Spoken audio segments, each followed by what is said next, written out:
Welcome to the Rim Break Rodeo. We hope this video helps. In this video, I will explain how to connect a Canon printer to a laptop. First, carefully unpack your new Canon printer and remove all protective packaging materials, including any tape or foam.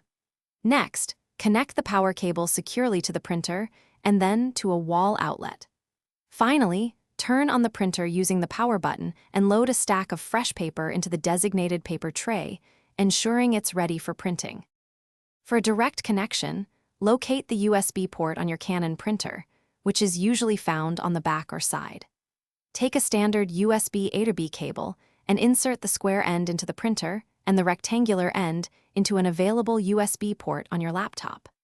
Your laptop should then automatically detect the new hardware and typically begin installing the necessary drivers without further input from you.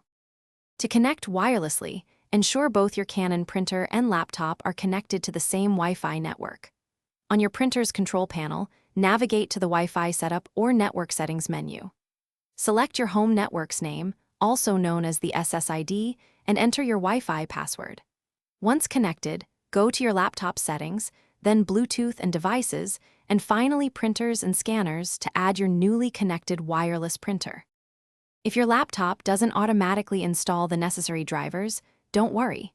Simply visit the official Canon support website and download the specific drivers for your printer model. Follow the clear, on-screen instructions to complete the installation process.